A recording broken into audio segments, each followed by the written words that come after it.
Your video's off. I'm about to turn it back on. Let's try to find my background. We're live. I want to welcome everybody to another episode of Inside the GEFA. Obviously, we got Coach T back. No, he just bounced. He's gone. You started and he rolled. He said, "I'm out of here." Just kidding. All right, so big week. A lot of people were on games that we thought were going to be what they were that weren't. A couple of the games that we thought may be game of the week that wasn't. And the one game that actually turned out to possibly be game of the week that probably should have been involved the Mustangs. If that's possible.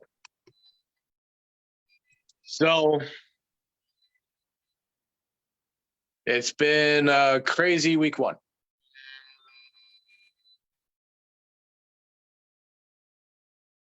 So let's go around the table here and let's play a little game of what have we learned after week one. Brent, you want to start? Nothing. It's week one. I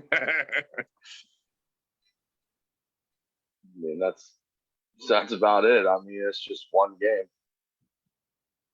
Long way to go yet. Anything can happen. I mean, I think obviously we see that, the upper half of the league is still the upper half of the league. Got some new teams trying to figure it out. Got some teams coming back for their second and third year, still trying to figure it out. Pretty much where we're at. I mean, I think we're going to see the same teams as usual at the same spot at the end of the year, doing the same things that they would have done in the years past. Vinny, what did you learn after week one? I mean, Brent summed it up. Those teams that you knew were the contenders seem to be the contenders, and everybody else, I mean, they're just going to kind of sort themselves out for right now and see who's who.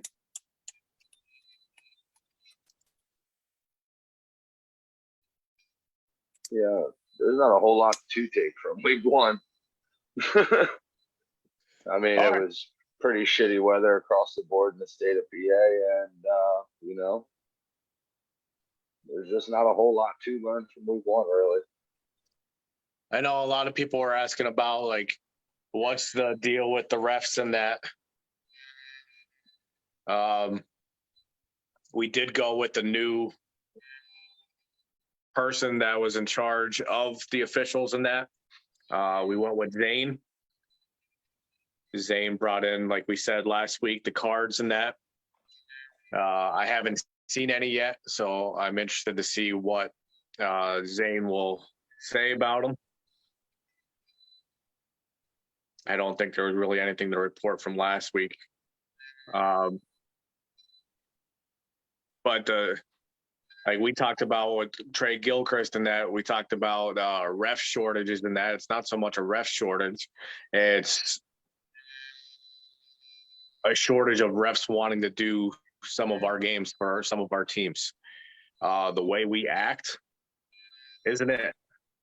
I mean, last week we had a scuffle where teams cross the sidelines again. We can't be doing this stuff. We can't expect refs to want to do our games if we're acting like assholes. And in the same breath, we're asking a lot of our refs, which I really don't think is a lot, but we're asking our refs that we subcontract from the PIAA to call our games and look for stuff that they normally don't look for. And I think that's where the big disconnect is. And I think it's eventually got to get to the point where we need our own refs.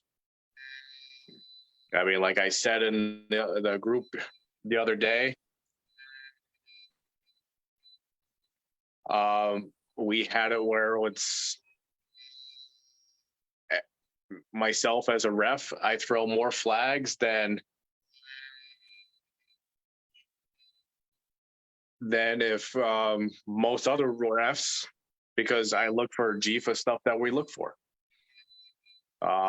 In the game with the Bolts and Warriors, we had, I think I called like 4 or 5 illegal blitzes. Yeah, but at what point do the refs have to start taking accountability for, not looking for this stuff? I mean, we've been refs over 10 years. And some of these refs have been there since the beginning. They should know what they're looking for by now. You guys go above and beyond with the meetings, the ref meetings and that kind of stuff. They're being paid to do a job. I mean, I can't show up to work and say, I'm not looking for that because I do something else on the side. Like, that doesn't make sense. I'm getting paid to do a job, do the job. Pretty much. I mean, no other way to put it. Like, I understand, like, it's tough for them because, some of the things they don't have to look for. But a lot of our rules are generic football rules. Like, there's not really too much crazy shit. They might have like 2 or 3 rules that are a little bit outside the box for them, but they're not really that hard to keep track of. Like seeing a defensive end lining up in a wide 9 where he's way outside the tackle box, like that's pretty easy to pick up. You know what I mean? A linebacker, like, and everybody knows how I feel about this rule. I think it's one of the stupidest rules that we have, that a linebacker can't loop around the corner. But we have it. It is a rule that I could understand. That is kind of a little tough for them. You know what I mean? With not really having a referee in the middle of the field like they do in the NFL or in college, where they have one in the box who's specifically looking right there. You know what I mean? Who would be able to pick that up? Like, yeah, that does get missed a lot by those guys because there's only 4. You got a back judge, you got the head judge behind the quarterback, and you got 2 line judges. Like, it's going to be tough for them to see that linebacker looping around a corner. That's why teams do it, because they know they can get away with it. So, like, I can understand that, but a lot of our rules are just generic rules. It's just knowing your responsibility, knowing your job. Like, they get help, they get they get cards. You know what I mean? They get emails from Zane, communication with Zane. So it's not hard, There's just some ref crews just don't fucking care. They just don't give a shit. And there are guys on crews that just are here to get paid. We all saw it week 1. I mean, a dude clearly lined up in the neutral zone. Like, it wasn't even close. Didn't call it. Oh, it's not my job. What the fuck you mean it's not your job? You're a line judge, line of scrimmage. Whether he's on your side of the ball or the other side of the ball, it doesn't matter. You still call it. I even had this conversation with my head ref before the game on Saturday, just so I specifically knew that both line judges would be looking for offsides if it was there. And either one of them would call it, not just, oh, like he's on the right side and I'm the left side judge, can't call it. You know what I mean? Not my job. Like, I get their frustrations with some of these things that players are bitching about. Everybody needs to be just as accountable. Same as them. And they get paid too. So it's not like they're not being hired to do a job. They're a subcontractor of the GEFA. It's not hard to pick up our rule book. Hell, we even shrunk it down to like what? It's like 3 pages now. Something like that, yeah. So, it's just, do they want to? Or are they just here to collect a little bit of cash in their pocket? Because they wouldn't do this shit for PIAA. They wouldn't fucking have a job. So, you know, it's a two-way street. Yeah, that's definitely true. I feel like some owners are afraid to try to look for other refs. So they Oh, put absolutely. up with the bullshit. Absolutely. There's no doubt about it. Yeah, but afraid of what? It's not even afraid of it. It's just doing the extra legwork to go dig through, you know what I mean, and hit up some PIAA officials who are, you know, the schedulers for that region or whatever it is, you know what I mean, that chapter. And then, you know what I mean, trying to figure something out. Like, oh, you know, they'll blackball me if I fire him. How they gonna do that? How they gonna do that? You know how many referees there are around that would actually like to have a little extra pocket money, especially now because most of them are getting paid $80 to $100 a game per ref. You know, so it's not really that bad for them. And some of these refs do 2 games a day. So, you know, I mean, we're always beating this fucking thing every year. This is always, we have the same conversation every single year. Refs are going to miss calls. All right. That's part of the game. And teams are going to do shit to try to get that extra little advantage to win games. Like, I mean, why wouldn't you? If you ain't cheating a little, you ain't trying to win. I mean, let's keep it real.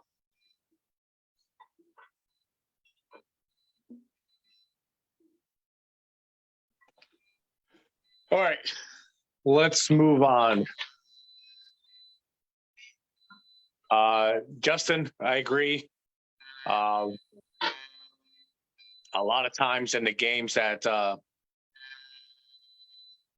I was doing, I know with the Bolts game, that was my first read, was to see where the linebackers were lining up and where they went at the snap. I had a couple DNs I had to tell to move back in,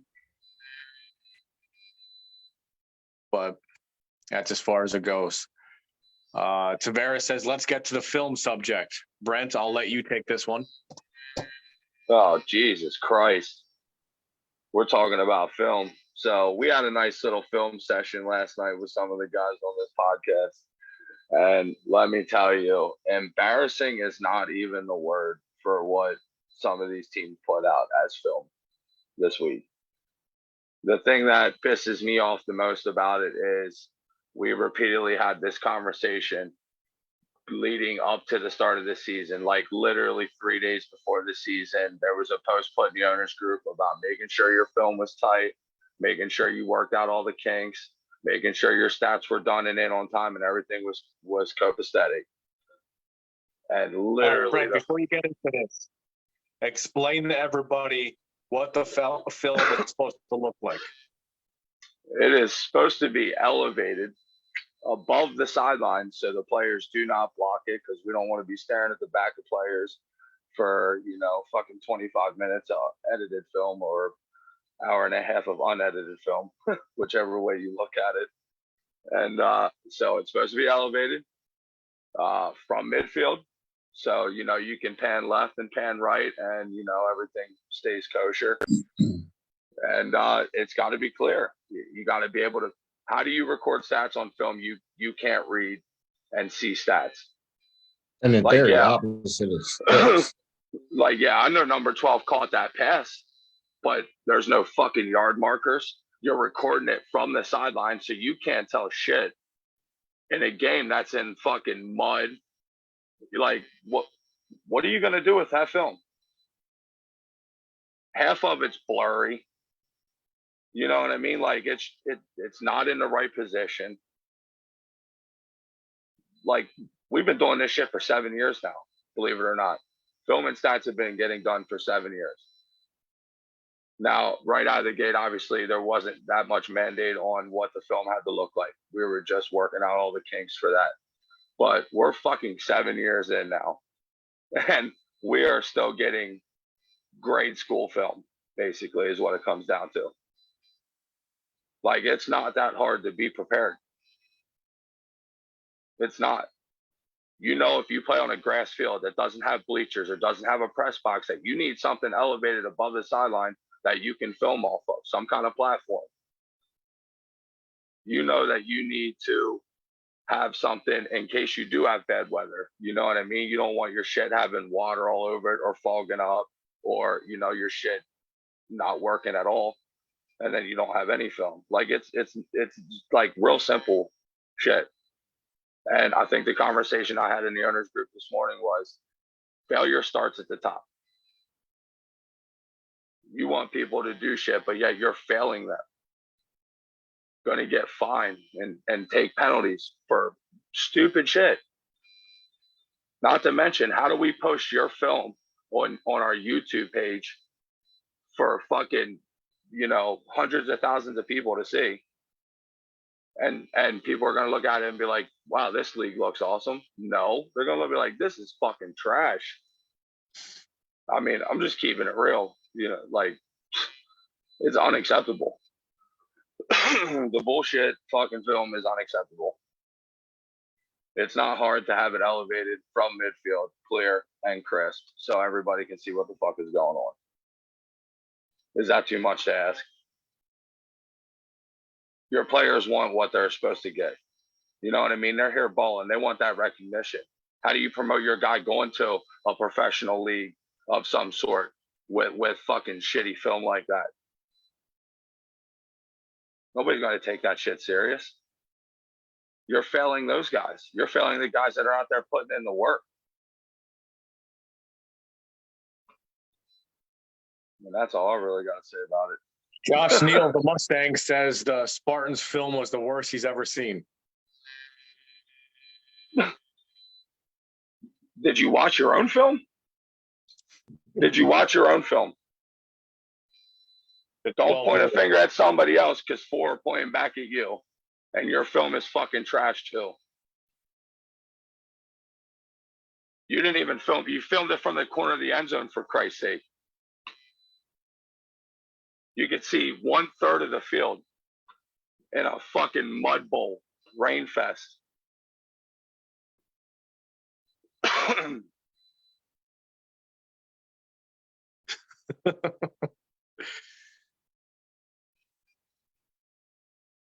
All right, we good on that then?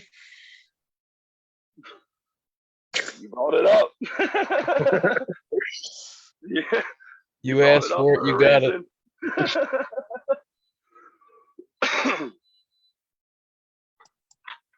Yeah, my throat's still fucked up from Saturday. All right, so let's get into last week's games. Everybody on this panel did not lose.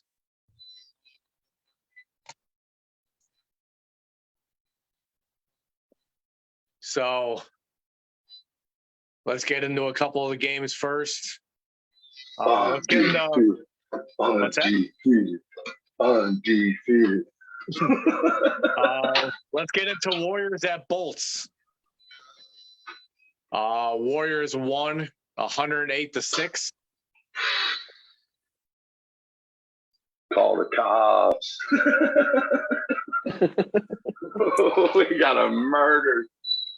It was a murder. I mean, honestly, the only thing I gotta say is, yeah, y'all talking about kicking onside kicks up 70 points. That's brutal. That's brutal. And them shits wasn't an accident. I mean, it was 84-6 at halftime. Yeah, that's about all I can say about that one. I mean, the film says all it needs to say. Joe Chahaney said it was wet out. Oh yeah, yeah. It was raining points.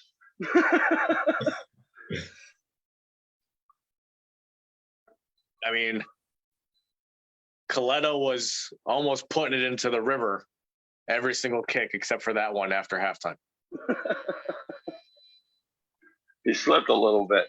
Yeah, that's what he said. He slipped. The ground was muddy. So where do you guys think the Bolts go from here? Giving up 190 points in 2 weeks.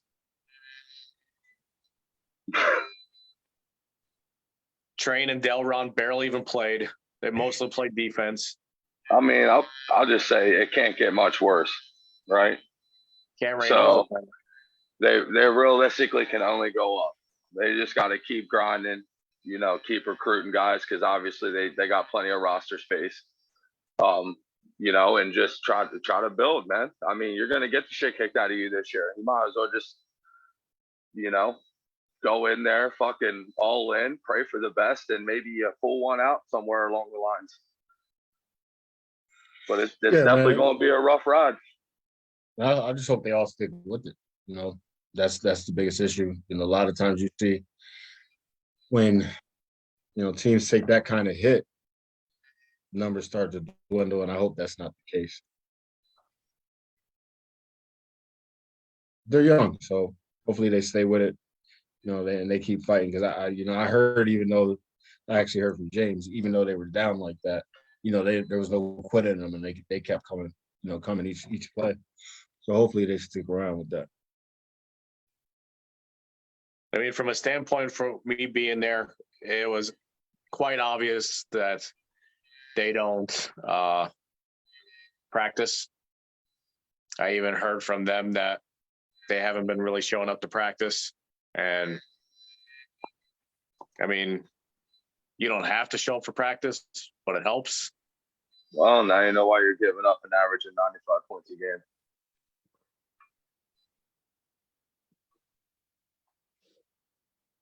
That's historic. I think for them, it starts on their O&D line. I watched their film. When you take one step and the D line's by you and you just turn around and watch what happens behind you and don't try to help, don't try to do anything, ooh, you got to find somebody else. Even if a guy's 190 pounds, you put somebody out there that's going to fight for you. You can't just give up.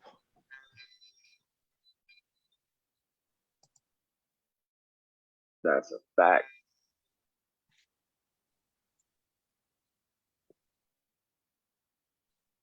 Yeah, you hate to see stuff like that, but it's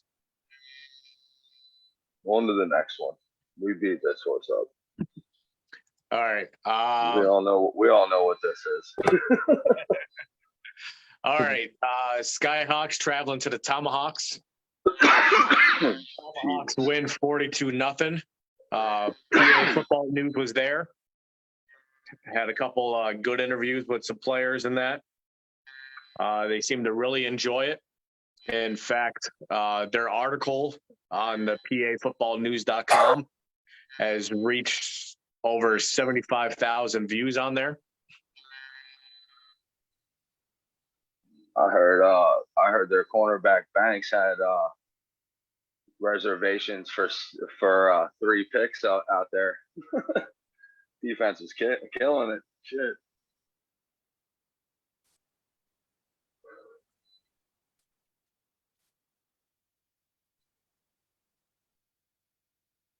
Anybody want to talk about it? I'll let somebody else have at it. Unless nobody wants to. It's not like we don't watch it. I didn't get to watch the game. All right, my dog's going crazy here. I did see the article though.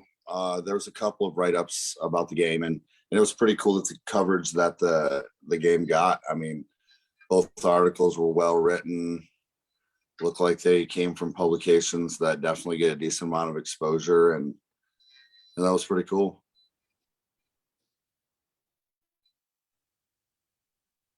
I mean, Mifco just dominated this game up front, man. Both sides of the ball. I mean, they were doing a little bit of everything. Timmy Becker, I think, had a nice touchdown catch. I think Timmy opened up the game with a Kick return. Yep. Through that mud. It was quite impressive. Yeah. You know it was going to be a long day for the Skyhawks after that. I mean, the Tomahawks can run the ball, man. I mean, they got a big physical running back. You know, their line's decent. I mean, they definitely can get it moving. So Yeah, I think I can't think of his name. Number 12. He ran a dude Kyle over. Cayley. Yeah, Kyle Ooh, Cayley. Yeah. Yeah, this dude's a load, man. He's a big yeah, boy. they look like a couple years ago back to that form. So I wouldn't be surprised to see them make some noise. Turning back the clock.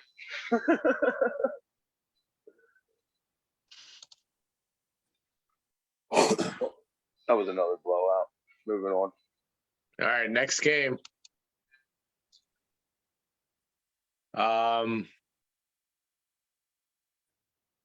Savages at Spartans.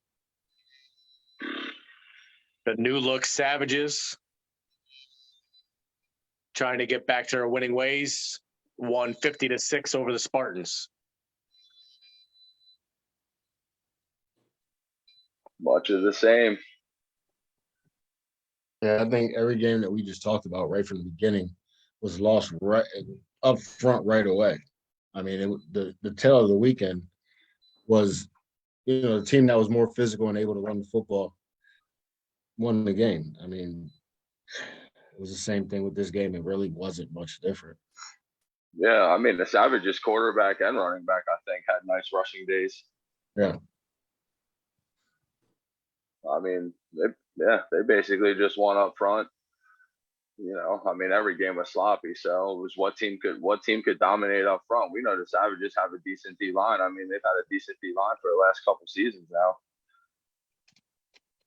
So, it's not surprising that they dominated up front on defense. And I mean, Spartans are still building. I mean, a lot of their dudes on their roster are young. I think they're probably one of the youngest teams in the league.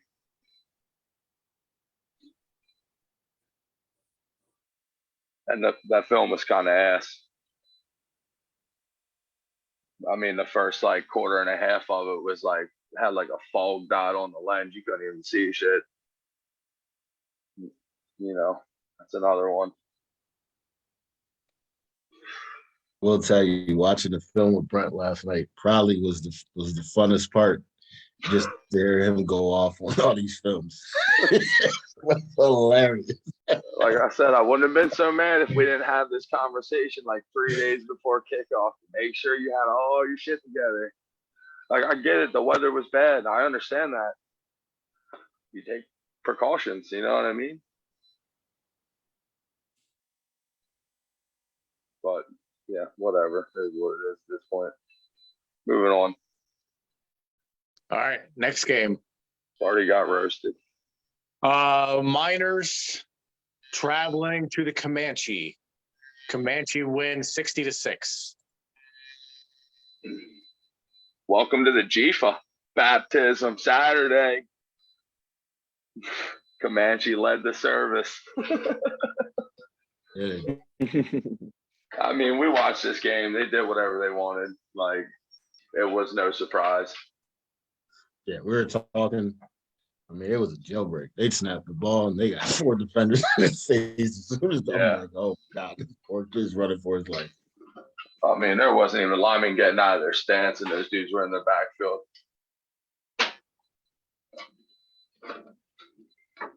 I mean, just another first-year team coming into the GEFA. Gonna have to take those lumps, learn a little bit.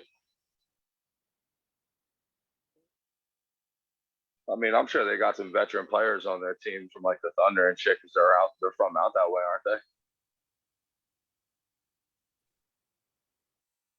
they? Yeah. They're, I don't know, about 45 minutes from where the Thunder were. So they probably got a good group of Thunder guys on their team. They have about 15 guys from the Thunder. Damn, they got most of their guys from the Thunder.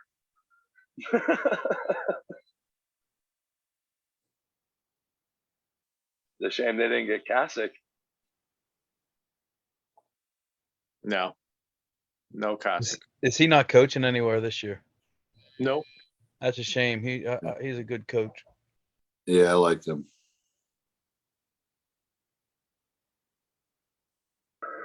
Moving on. Let's move on to the next game.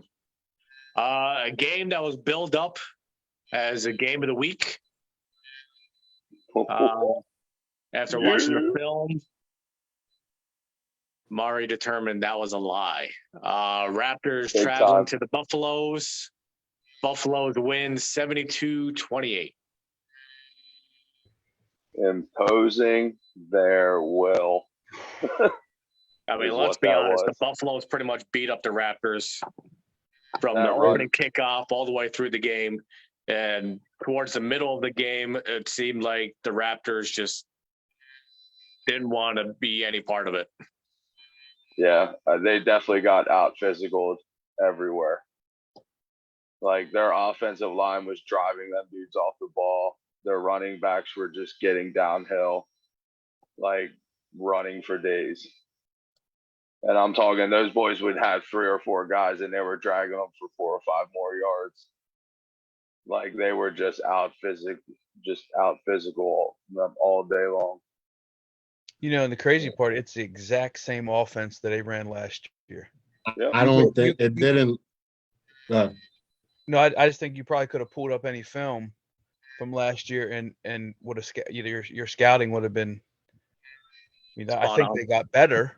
Yeah. The pieces that they picked up, but you know, with that, it's crazy to see an 8-man, whatever that is. But it's fun to watch. That's for sure. It's definitely a version of like the triple option, so to Yeah, speak. and with is it Levi, their quarterback? Yeah, Levi Cook.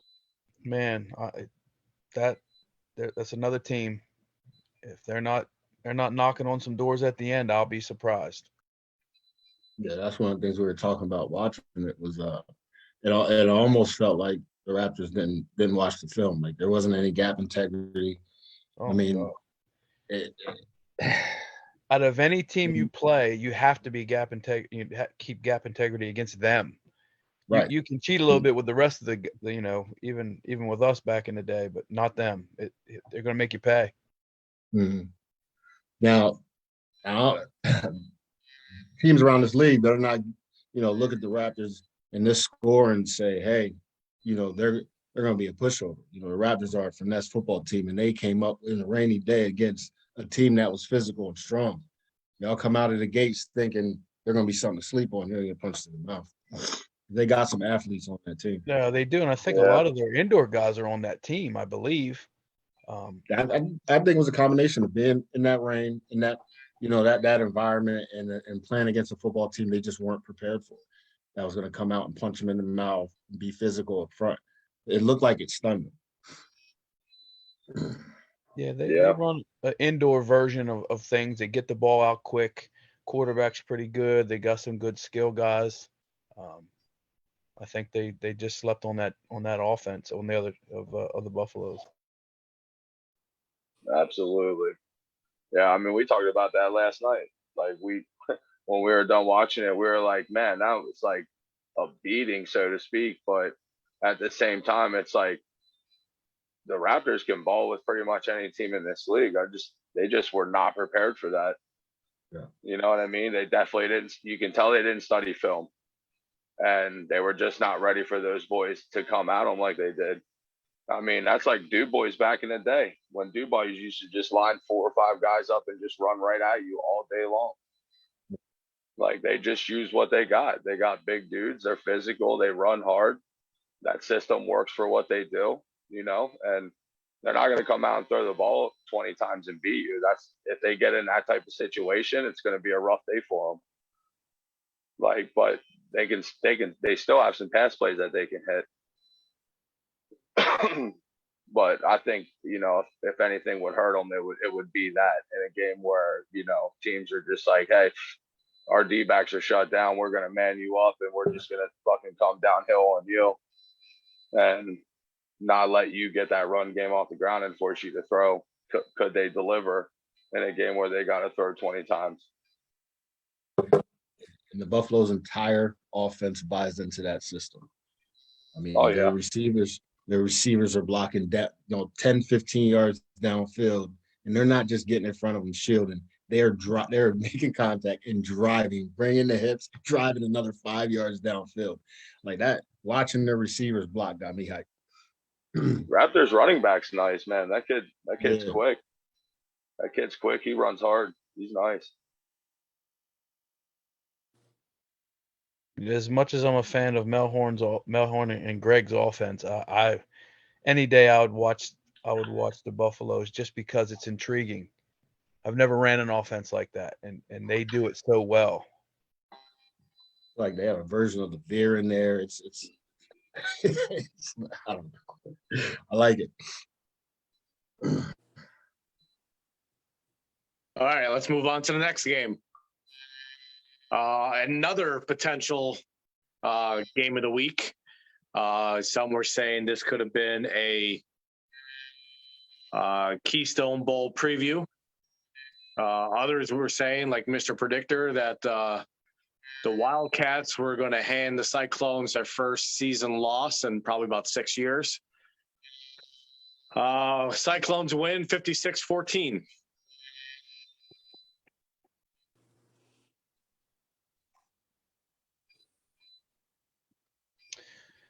I was there, so I'll talk.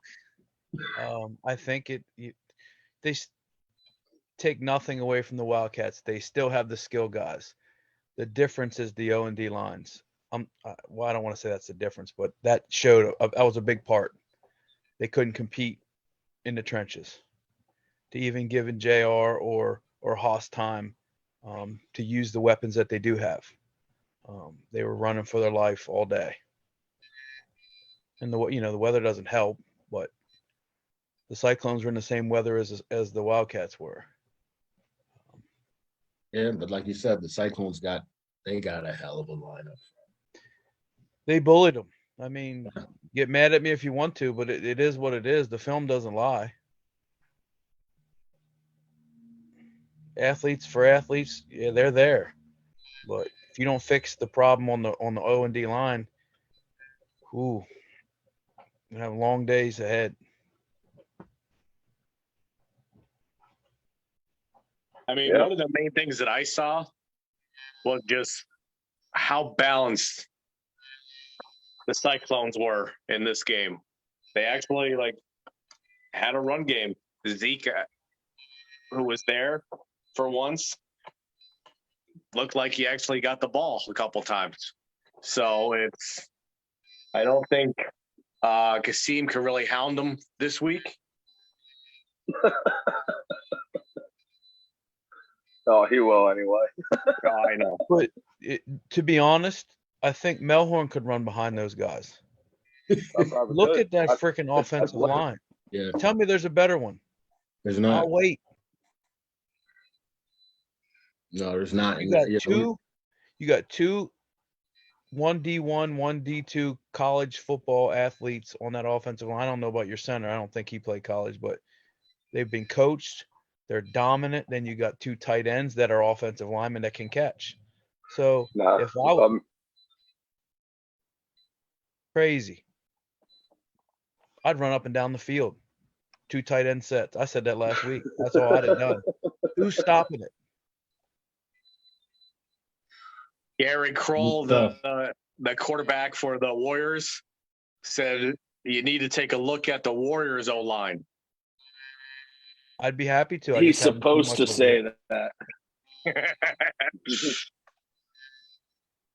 Vinny, I think that's the first thing you said all episode. Well, I will tell you, I did watch. My thing been cutting out the whole time. You guys are. They have a center that's pretty good. I think he's a center. He was manhandling. There was one dude on that offensive line that was manhandling dudes for the Warriors. I did see that. That's the dude that gets overlooked on our own line, Emilio.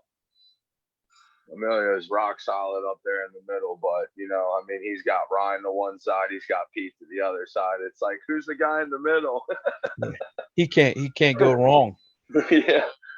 But dude, he's rock solid, man. That kid's been doing it. When he originally came out here, he wanted to play D-line. We converted in the center. And never played O-line before, but he's damn good at it. In the year I was there with you, he didn't say a word. Never bitched, never complained. Nope. Just played football. Yep. That's what he does. Lunch pail and hard hat kind of guy.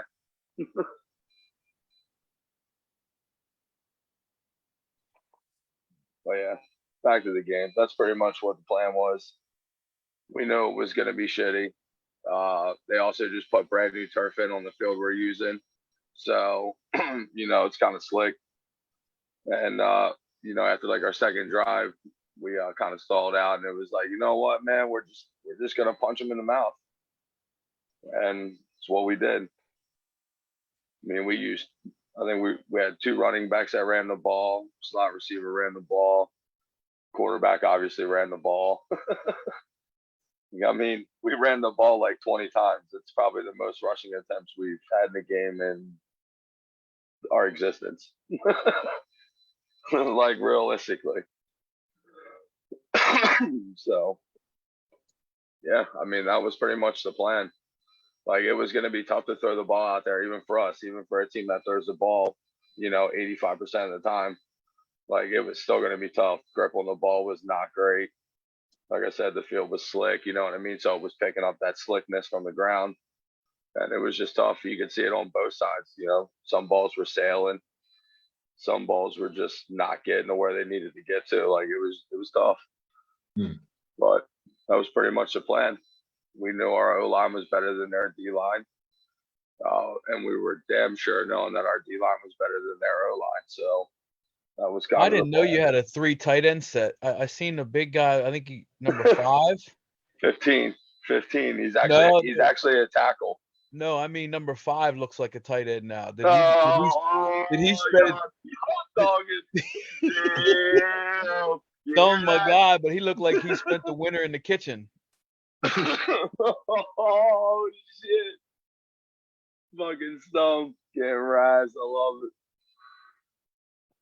Poor Stump. Savages. He's a good dude. He's been eating good. He still gets open. Yeah, for sure.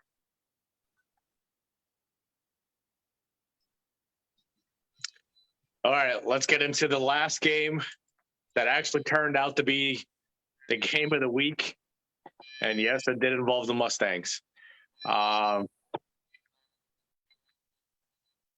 champs going to McAdoo to take on the Mustangs. And the Vikings barely survived, won 22-12. Thor, you want to talk about this one? Sure does. It was an interesting game. I mean, oddly enough, there's a lot to talk about. I mean, first off, you go into scouting a team that has a whole new coaching staff, and at least 2/3 of their team seems to be new to the roster. It's a little tougher to scout. So we knew they were going to be an improved team.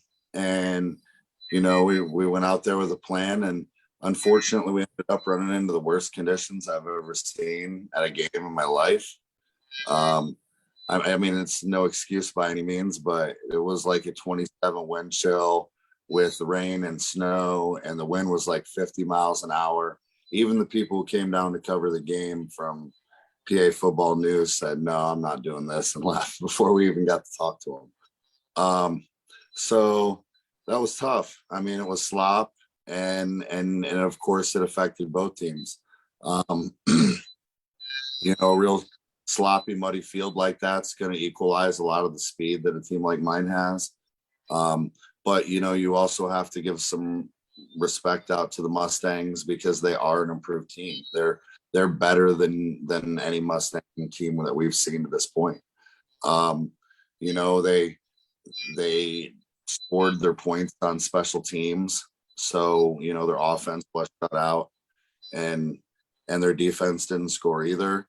So I mean, when I say improved, I'm saying like on a dry field, I think you're going to get a really different look at this team. But we won the game. I mean, we were able to score from all 3 sides of the ball, managed the game, and came out with a win. I mean, there's, I don't know how much you want me to talk about the Mustangs. I'm sure that's what most people want to hear about.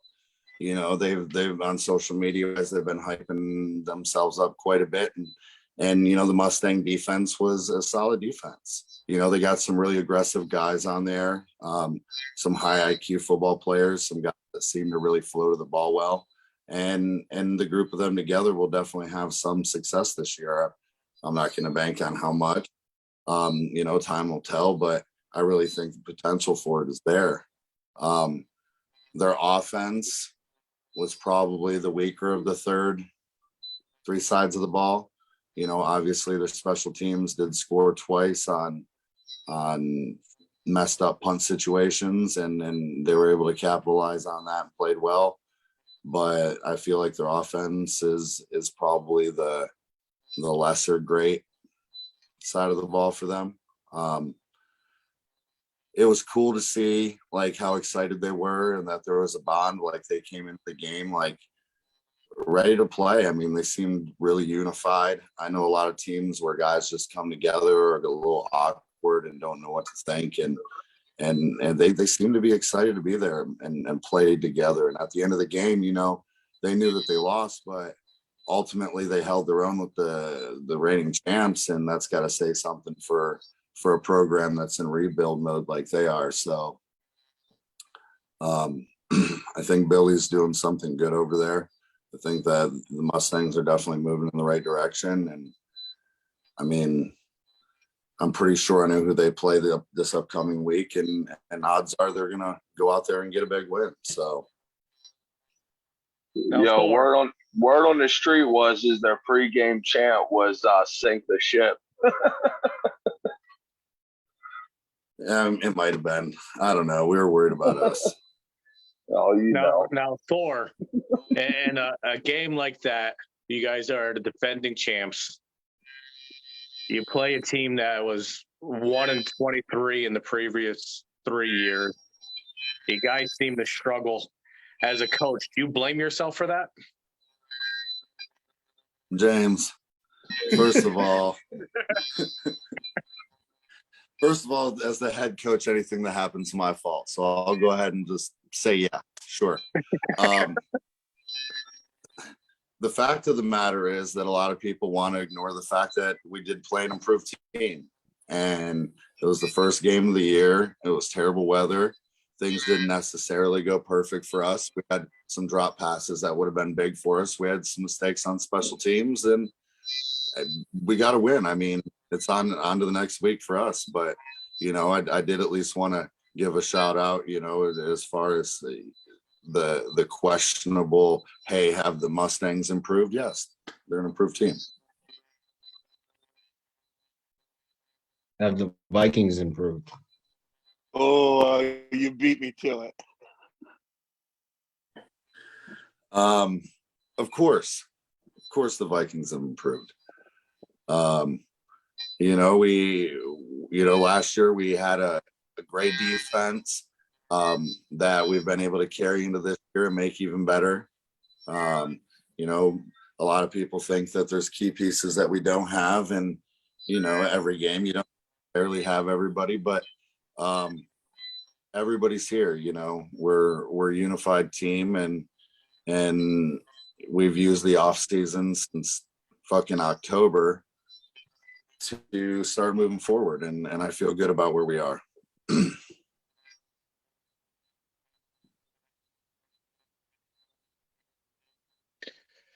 All right, let's move on.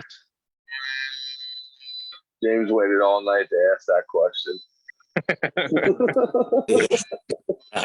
I'm surprised you ended. What's that, T? I said I'm surprised you ended with one. I thought you had a barrage of them coming for him. I had more, but Thor seems to be getting upset, so I don't want to upset him. I mean, I'm not upset.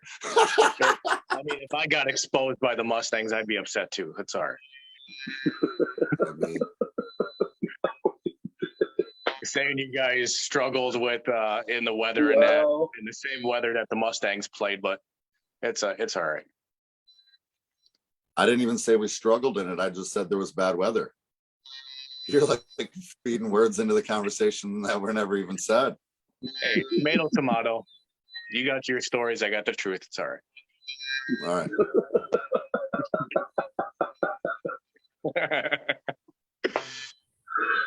What? Andy Krager says, I wouldn't know how it would be to defend a championship. I also didn't get a watered down championship either. So I actually had the real Cyclones.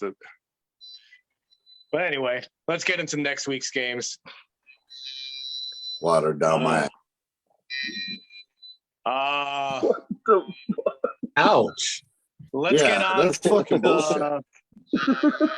Spartans at Skyhawks. What Yeah, just fuck happened? you. You're not just through that shit, first off, all right? How you just gonna Our fucking skip over that? Yeah, our championship earned. We worked our fucking ass off for that. It's been years of building. We had to beat the unbeatable Hitmen, all right, and they're home to even get a chance to play in that fucking game. And it has nothing to do with me that the Cyclones didn't make it through the fucking valley last year. All right. So we won the championship. And my team's name is on the fucking trophy and will be till the end. Put it on So and now, yeah, this is as open as your eyes have been through the whole show. listen here, motherfucker.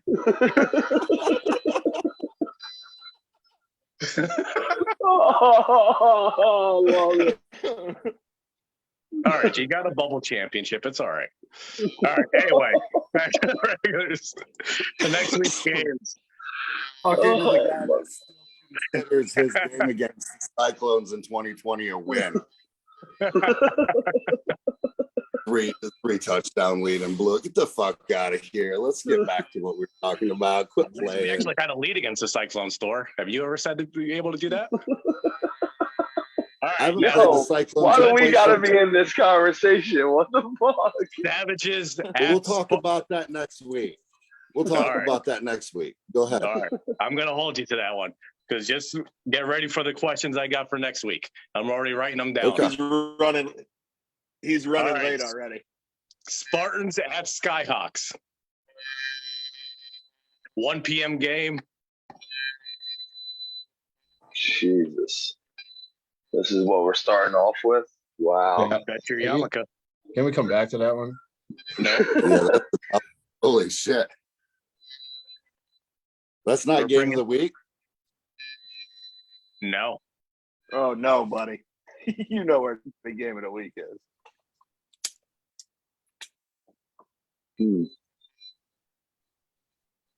Where's it at? Skyhawks? I'm gonna take the Skyhawks. At the 30. Skyhawks. Yeah, 34-28. Who? Skyhawks. Hold on.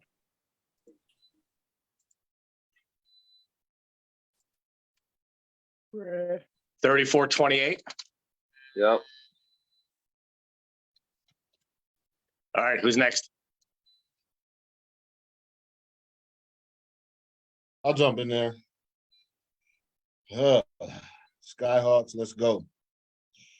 Going Skyhawks, 18, Spartans, 12. I had the same thing, but 22-12.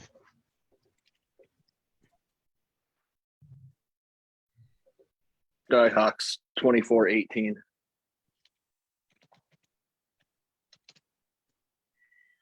And I Thor? got Skyhawks 32-23.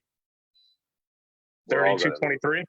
We're all gonna be wrong. This game's gonna be like 60-50.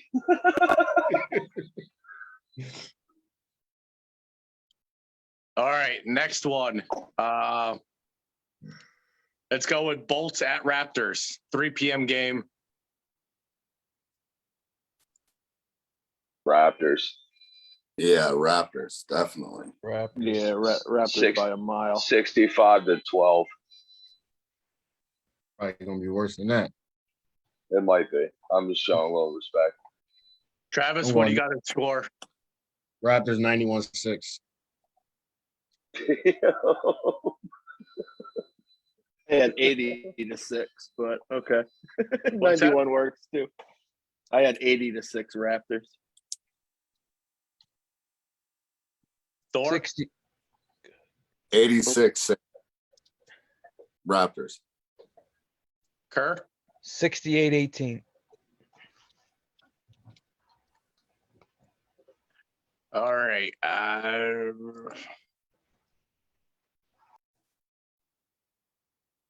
Let's go with Miners at Mustangs. Mustangs 48-12. I was right around there.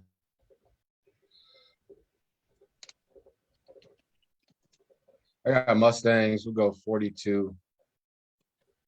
Gotta go with 12. 42-12. Yeah.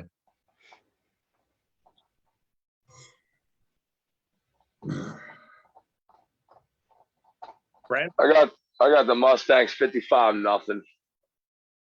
52-0. I thought I was going to be the only one to goose egg them. Not the only one. I mean, they just held the defending champs to 22 points, and you know, I mean, I think Hazleton might have something on the defense over there.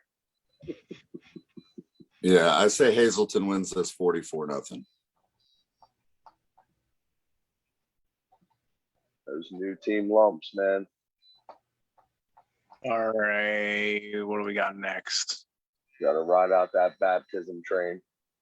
Tomahawks at Savages. Ooh, That's a good game. that is. But jump out the window. I'll go first. Tomahawks.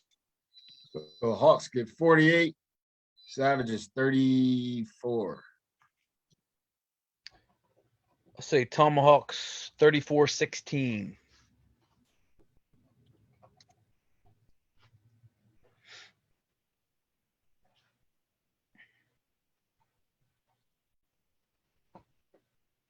Tomahawks 40-30.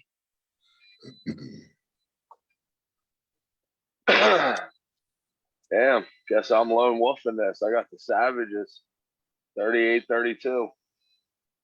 You gonna do your howl? Where's the howl at? Come on, give it to us. I'm not. You got the main. Let's go. Because he's not Go, Brad. confident in it. My third's all fucked up. Thor, who do you got? I got Tomahawks 44-28. This is just motivation. Closest. I just give them motivation. You're just sticking with the Valley. Home teams, baby. Home teams, man. All right. Wildcats at Warriors. This is the game of the week. No. Nope. Could be. I think these teams are real similar. Yeah. They both got athletes. I like to see what they're going to do with Train and Delron, with the Warriors. Man, this is a tough one. You said it's at the Wildcats? No, it's At the Warriors. At the Warriors. Oh, you're reffing this game, aren't you? Yeah. Come back to me. I got to think. I got it. I'll No, be the man, dick you with- skipped all last week. You go first on the first big decision. You skipped all last sentiment on Thursday. Like we Oh, make the first. he calling you out. Yeah, he is. All right. Warriors had an impressive win last week. Wildcats, Aaron, there might be some turmoil. Every time I pick them, something happens bad, but I'm going there anyway. I'm going Wildcats. I'm going 54-52.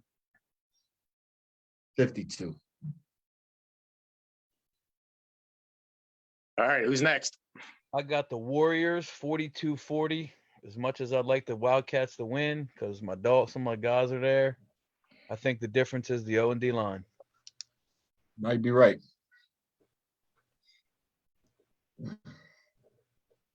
Who's next? That's go ahead, Thor. I see you talking. I'm in the same. I'm in the same boat as Kerr. I mean, my score is right there with him, 44-40. Warriors. Trav's lone wolf in it. Brent, Warriors. 64-42. Vinny, Warriors 52-46. And exactly what Kerr said. I just think the Warriors defense is pretty decent. And Train and Delron are a huge difference on the offensive side of the ball.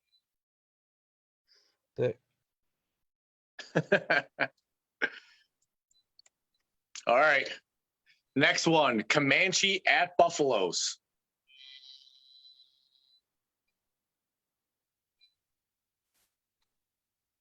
That'd be a fun game to watch. Oh, damn, Yeah, dude. that's a This is good game, another man. banger. Holy shit. Ooh, man, Who's- this is a spicy week too. The talented scheduling staff may have gotten one right this week. So they fucking slipped into this.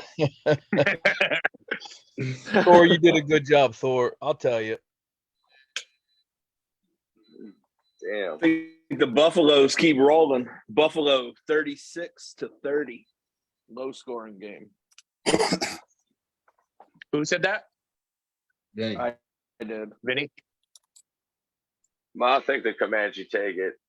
Hold on. I think their defense will be prepared for this a lot more than, say, the Raptors defense was prepared for it. I think they're going to have a hard time trying to out-physical that Comanche front line. So What do you got as a score? I'm getting there. Let's go 44-34.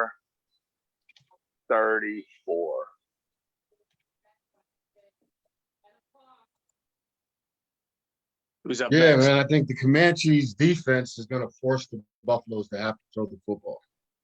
And I think that is a battle that the Buffaloes can't win. I think the Comanches is a balanced program that can throw and run the football successfully. I think it's going to be Comanche 54, Buffaloes 46. Damn, I you love were this. prepared for that one. I love this game as much as I would like to see the Buffaloes win, just because I like their team, I like their offense. I got to go with the Comanche 46-36, and I think it's because of Monk. I think Monk is usually very prepared. He will do the work. For sure. Love him or hate him, Monk he knows football, and he does his homework. So Comanches it is. So what I hear you saying is they will have gap integrity this week. There will Don't definitely be gap integrity. I would hope so.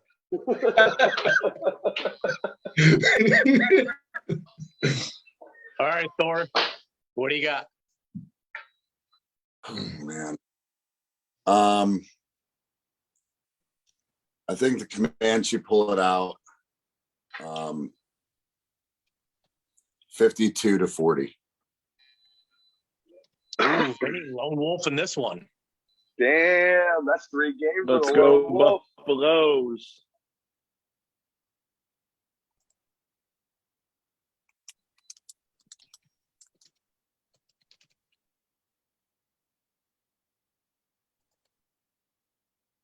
All right. Now we're on to the last game. Cyclones at Vikings.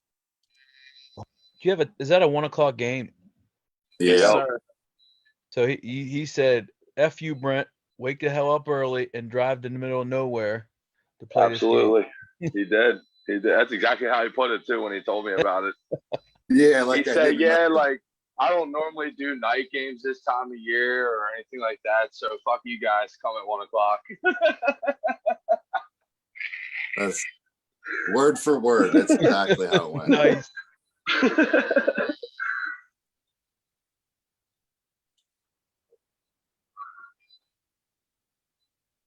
Wow, I guess 2 of you are out of this one. It's on us. Yep. Yep. 2 of our picks are already picked.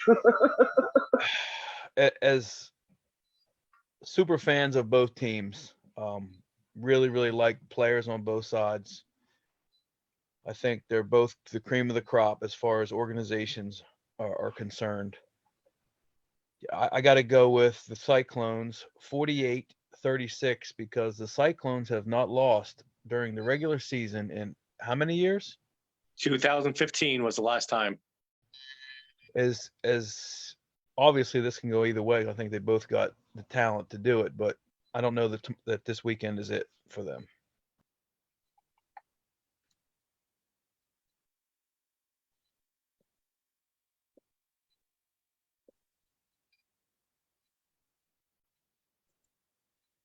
The other guys checked out. They said we're not picking it. Man, they said No, I'm Madison. going They with let it. Ronnie on his own. They said, go ahead, Ron, jump off that cliff. No, I think yeah, I think he's right on. Actually, I was gonna go. I am going with the Cyclones, and the reason being is this: Cyclones added a new wrinkle to their program this year that I like. I think Cyclones with the running game taking a little bit of pressure off of Greg's arm and his legs alone is a dangerous combination. I do believe that yes, the Vikings have an amazing defense. However, that Cyclones front 3 to 5 is a problem. And if you give number 8 back there time to throw the football and these guys can run block them, yes. I'm going Cyclones. I'm going 48 Vikings 30. 48-32. Vinny? Cyclones 58-56. 2-point conversion with no time left on the clock. Win the game.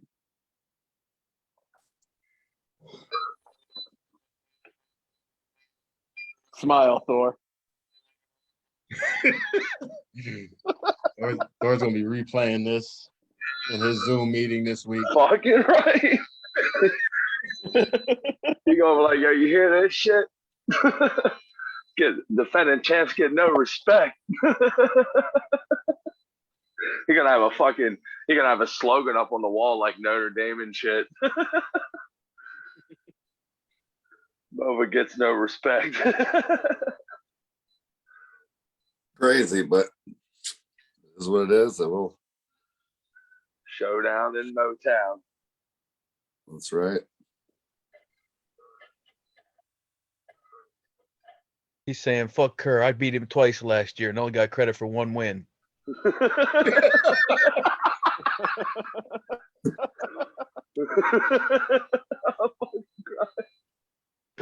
Oh shit. It's just the way the works out. So. Win some, you lose some.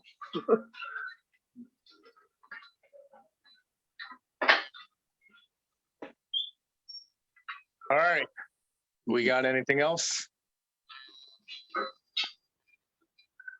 Nope. All right. Let's have another good week of football, man. Think we had anything out of line last week? I don't think any players got fined. It was a good week. Let's keep it going. Improve that film though, because it was god awful. All right. That's it from us. We'll see you next week. Good luck to everybody. Later. Peace.